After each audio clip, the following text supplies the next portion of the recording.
If you're new here, subscribe and join a community that believes every story deserves its day in court. Picture this. You're sitting in a courtroom. Wooden benches. Fluorescent lights humming. Your wife's attorney is smiling. That smooth, rehearsed kind of smile that says we've already won. He's been smiling like that all morning. Your attorney opens a laptop. Presses play. A voice fills the courtroom. Her voice. Saying something about your 9-year-old son that makes every person in the gallery go still. The judge leans forward. Is that your voice, ma'am? Her attorney stops smiling. That was my courtroom. My wife. My son Cal. My name is Chester Shelby, and 6 months ago I stood at that kitchen sink in our house in Eugene, Oregon, water running over my hands, staring at nothing. 15 minutes passed before I blinked. I know because the pot overflowed. Here's the thing about me. I'm easy. Always have been. The guy who says sure, no problem, whatever you need. Conflict makes my skin crawl. I'd rather lose the argument than have one. Mavis knew that about me before she married me. I think she counted on it. We met at a community fundraiser 12 years ago. She was running the silent auction. I bid on a fishing rod I didn't need just to talk to her. She laughed at my bid, $40 for a $100 reel, and said, "You're either cheap or charming." I said, "Can I be both?" She wrote her number on my bid card. Those first years were good. Real good. Cal came along when we'd been married 3 years.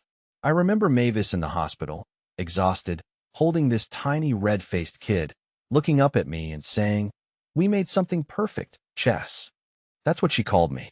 Chess. I ran a small engineering consultancy. Structural assessments, residential projects, commercial inspections. Nothing glamorous. Steady work. Paid the mortgage, put food on the table, kept the lights on. Mavis didn't work, her choice, and I never pushed it. She said she wanted to be home with Cal. I respected that. But here's where it starts to crack. About 2 years ago, Mavis's cousin Pete Oglesby moved to Eugene. Single. 28. Fresh divorce, fresh apartment, fresh Instagram account. Every post was a highlight reel, brunch spots, hiking trails, wine bars, captions like, "Finally living for me, and this is what freedom looks like." 300 likes per post. Comments full of fire emojis, and "You deserve this, queen." Mavis started watching those posts the way some people watch house fire videos. Couldn't look away. Couldn't stop comparing. Pete went to Bend this weekend. Just packed a bag and went. I say, I'm reviewing a structural report. Must be nice. Just going. You can go to Bend, Maeve. Take a weekend. With what money, Chester? And there it is. The thing about Mavis, she lived on my income. Every dollar she spent came from my work. But she talked about money like it was a natural resource she had no access to. Like I was hoarding oxygen. You have access to the account. You've always had access. That's not the point. Then what's the point? She doesn't answer. Goes back to her phone. Pete just posted a sunset from some rooftop bar. That was the beginning. Not of the end, of the distance. Stay with me here, because I need you to understand the pattern before the courtroom makes sense. Tuesday night. I'm in the kitchen making Cal's favorite, chicken parmesan. I've been cooking for 20 minutes. The garlic bread's in the oven. Cal's at the table doing homework. My phone buzzes. Text from Mavis. She's upstairs. Leave me a plate. 4 words. Not smells good. Not be down in a minute. Leave me a plate. I look at Cal. He shrugs. Mom's watching something. Wednesday. Same thing. Thursday. Same thing. By the following week, it's routine. I cook. Cal and I eat. I wrap a plate, put it in the fridge. Sometimes she eats it. Sometimes I find it untouched the next morning. I stop asking if she's coming down. You stopped asking, she says one morning, like it's an accusation. You stopped coming. I shouldn't have to announce my schedule in my own house. I'm not asking you to announce anything. I'm telling you I noticed. She stares at me. That look, annoyed patience. Like I'm a contractor who showed up late. You're making this into something it's not, Chester. I nod. Take my coffee. Go to work. But here's what I notice. The phone. Always the phone. Pete's posting workout selfies now. Mavis is liking every single one. Pete's sharing articles about emotional labor in relationships and the silent epidemic of invisible wives. Mavis sends me one at 11 p.m. No comment. Just the link. I read it. It's about how husbands take their wives for granted by assuming domestic stability is free. I built a consultancy from a folding table in our garage. I drive a 2014 truck with rust on the tailgate. Every suit I own came from the same store. But sure, I take things for granted. Then my business goes under. Not slowly. Not gracefully. A major client defaults on a $340,000 contract. Legal action fails. They file Chapter 7 before I can recover. 2 other projects collapse in the chain reaction. By March, I'm staring at bankruptcy paperwork on my dining room table while the clock on the wall changes to daylight saving time and I lose an hour I can't afford. Mavis finds the paperwork. How long have you known about this? 6 weeks. 6 weeks. And you didn't tell me. I was trying to fix it. Fix it? Chester, we're broke. We're not broke. We're restructured. I have a plan. Your plans don't work.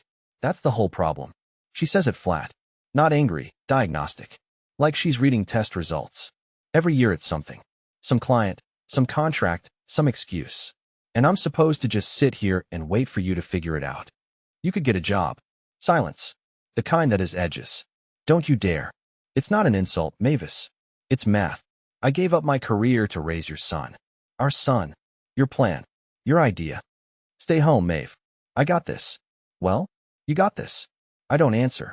Because she's not wrong about what I said. She's wrong about what it means. I said I got this because I meant it. I still mean it. But meaning it and the world cooperating are 2 different things. That night, I lie in bed. She's on her side, back to me. I think about reaching over, touching her shoulder, saying something. I don't. Not because I don't want to. Because the last 3 times I reached for her, she flinched. Not dramatically, just enough. A small adjustment. A shift away. Like my hand was a draft she was blocking. I stop initiating. Not as a strategy. Because reaching for someone who moves away, that's not intimacy. That's begging. And I don't beg. She doesn't notice for 2 weeks. Then, are you seeing someone? What? You haven't touched me in 17 days. You've been counting? Engineers count things. Don't be cute, Chester. Are you cheating on me? No. Are you? How dare you? Same question. Same answer. See how that works. She slams the bedroom door.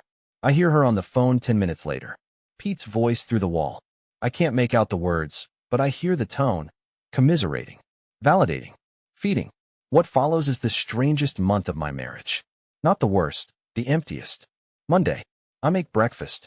Eggs, toast, Cal's orange juice. Mavis comes down, sees the plate, walks past it to the Keurig. Doesn't say good morning. I don't either. Tuesday. She texts me from upstairs. Can you pick up Cal from practice? I text back. Already did. She doesn't respond. Wednesday. I go to the gym after work. First time in 3 months. Don't mention it. Come home at 8. She's on the couch, phone in hand. Since when do you go to the gym? Since today. Thursday. She suggests we watch something together. I say I have paperwork. I don't have paperwork. I just don't have anything left to give her. Friday. She leaves for Pete's place. Doesn't say where she's going. Comes back at 11. I'm already asleep. Or pretending. The next week is worse. Not because of fights, because of nothing. We exist in the same house the way 2 strangers share an airport gate. Polite proximity. Zero connection. Cal notices. Dad, are you and Mom mad at each other? No, buddy. We're just busy. You don't talk at dinner anymore. Sometimes grown-ups are just tired. He looks at me like he knows I'm lying.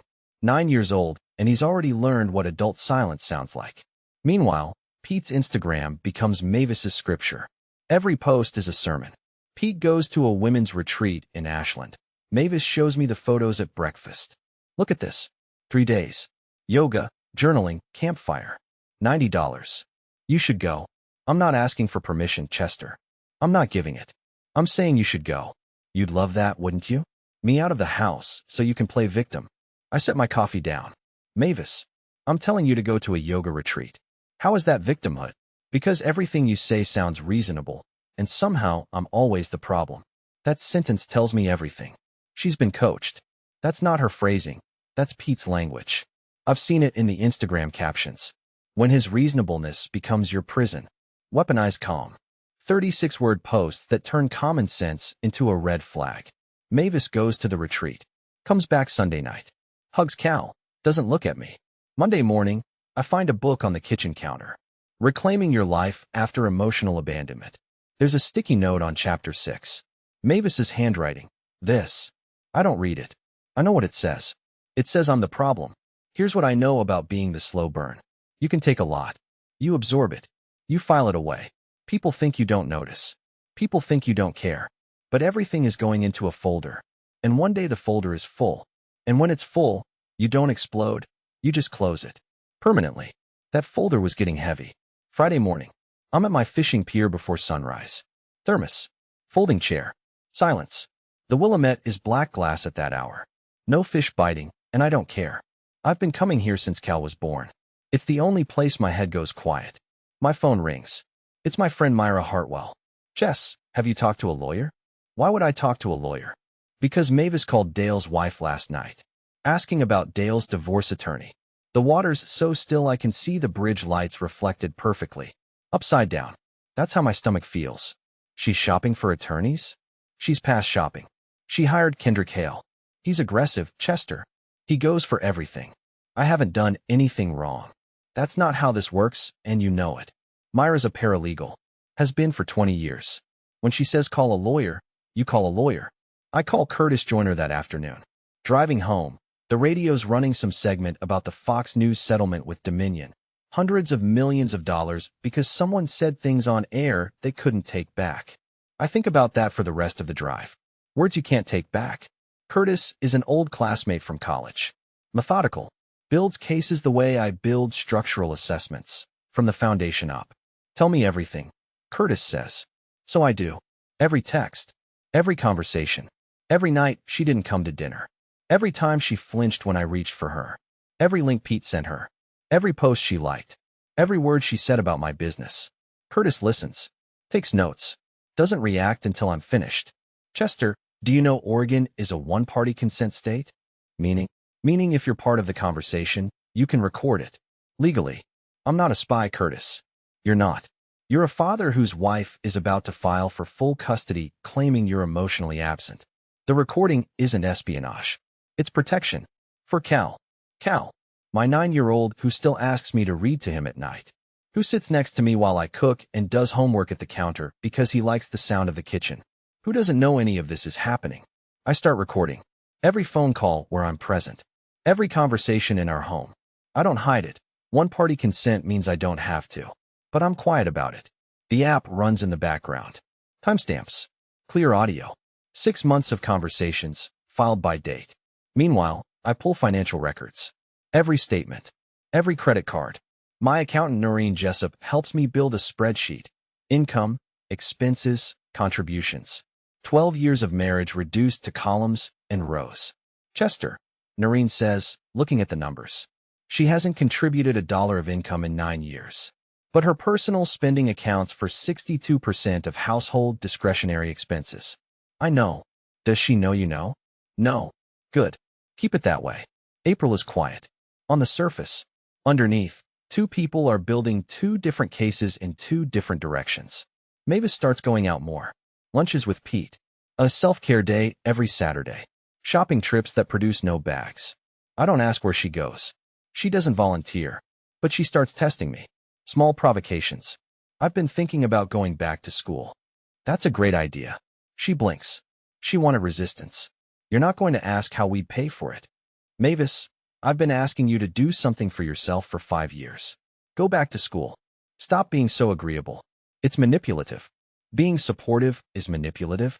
When you do it, yes. I let that one land. File it away. Keep recording. The next week she ups the stakes. Tells Cal that Daddy might not be living here much longer. Cal comes to me at bedtime, eyes wide. Are you leaving, Dad? I'm right here, buddy. I'm not going anywhere. Mom said, I know what Mom said. Look at me. I'm here. He wraps his arms around my neck. Holds on too long. I hold him back. Don't let go until he does. That night, I stand outside Mavis's door.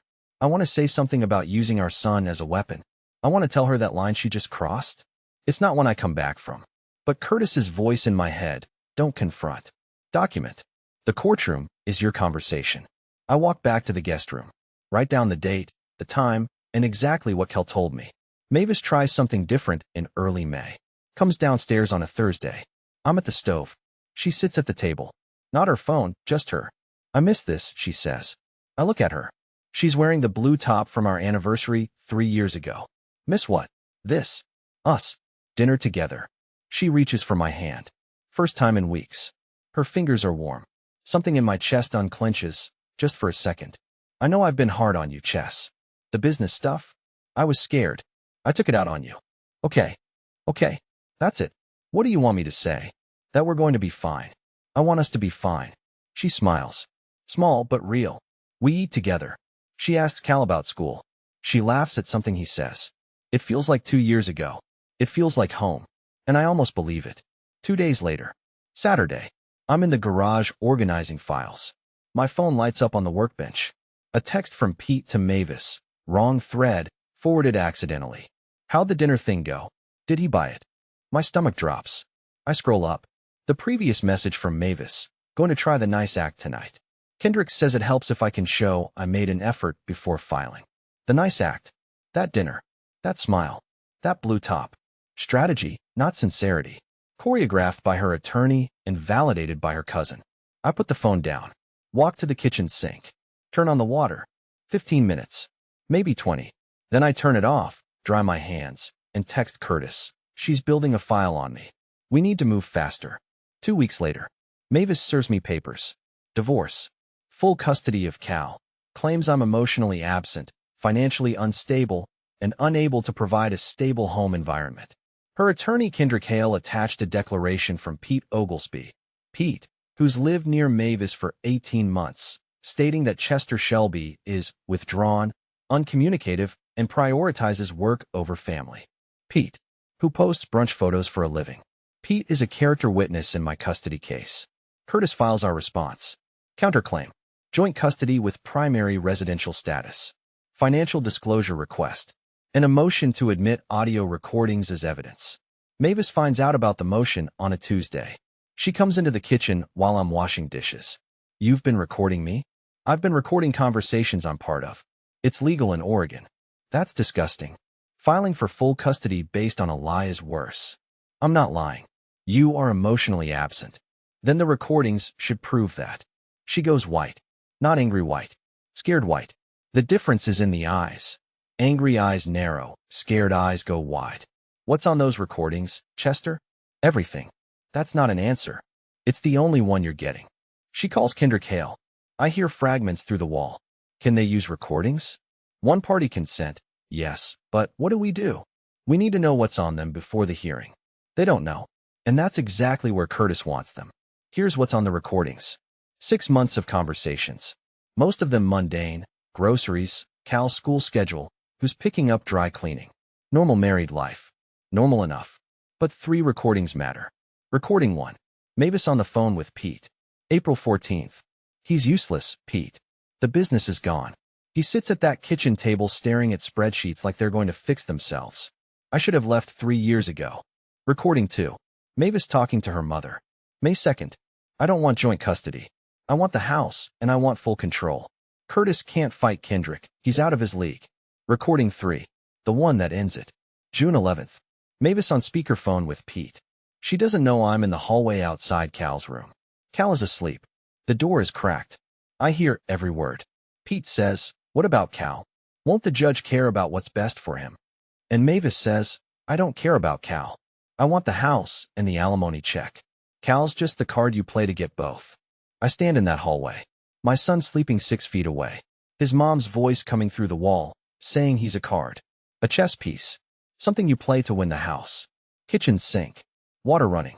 Staring at nothing. 15 minutes. But this time I turn the water off. Dry my hands. Walk to my phone and text Curtis one sentence. I have what we need. The hearing is set for a Thursday in August. Courtroom 4B, Lane County Courthouse. Judge Patricia Rowan presiding. Kendrick Hale arrives in a Navy suit, leather briefcase, confident handshake with the clerk. He's done this 100 times. His strategy is textbook. Portray Chester Shelby as a failed businessman who retreats into silence instead of engaging with his family. His witnesses, Pete Oglesby, who testifies that Mavis confided in her about Chester's emotional distance. A neighbor who confirms Chester leaves early and comes home late. A counselor Mavis saw twice who provides a vague statement about attachment patterns. Curtis sits quietly through all of it. Takes notes. Doesn't object once. Kendrick notices. Starts smiling wider. He thinks Curtis is outmatched. Mavis takes the stand. Composed. Sympathetic. She talks about loneliness, about feeling invisible in her own marriage, about Chester choosing work over family, silence over conversation, absence over presence. He stopped trying, she says. Her voice cracks. I begged him to be present, and he just disappeared. The judge writes something down. Curtis stands, adjusts his glasses. Mrs. Shelby, you've testified that your husband is emotionally absent. Is that accurate? Yes. And you've stated that you want full custody of your son, Cal, because you believe you're the more engaged parent. I am the more engaged parent. I'd like to play a recording, Your Honor. Exhibit 14, June 11th of this year. Kendrick's hand hits the table. Objection. Relevance. Your Honor, the petitioner has made her parental engagement central to her custody claim. This recording directly addresses that claim. Judge Rowan nods. I'll allow it. Curtis presses play. Pete's voice first. What about Cal? Won't the judge care about what's best for him? Then Mavis. I don't care about Cal. I want the house and the alimony check. Cal's just the card you play to get both. The courtroom goes very quiet. The kind of quiet you feel in your ribs. Judge Rowan looks at Mavis. Is that your voice, ma'am? Mavis's mouth opens. Closes. Opens again. Kendrick Hale stops smiling. Mrs. Shelby, I asked you a question. Is that your voice? It was taken out of context. The context appears to be a conversation about your son's custody, in which you stated, and I'm quoting, I don't care about Cal. What context would make that acceptable? Mavis looks at Kendrick. Kendrick looks at his notepad. Nobody rescues her. Curtis plays the second recording. Mavis telling her mother she wants full control in the house. Then the third, calling Chester useless. Your Honor, Curtis says, I'd also like to submit Exhibit 17. A financial analysis prepared by Noreen Jessup, CPA. It documents that over the past 9 years, Mrs. Shelby has contributed $0 of income while accounting for 62% of household discretionary spending. During the same period, Mr. Shelby maintained a consultancy that, despite recent difficulties, supported all household expenses, Cal's education, and Mrs. Shelby's personal accounts. Kendrick tries to regroup. Your Honor, the respondent's business filed for bankruptcy. That speaks to financial instability. A business setback is not a character deficiency, counselor, Judge Rowan says.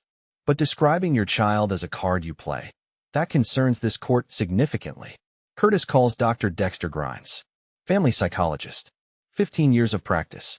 He testifies about the recordings, about parental alienation indicators, about what it means when a parent reduces a child to a bargaining chip in financial proceedings. In my professional assessment, Dr. Grimes says, the recorded statements indicate that the petitioner's custody request is primarily motivated by financial outcomes, not parental welfare. Kendrick cross-examines. It doesn't land. The recordings are too clear. Words are words. The recess lasts 20 minutes. When Judge Rowan returns, her face is set.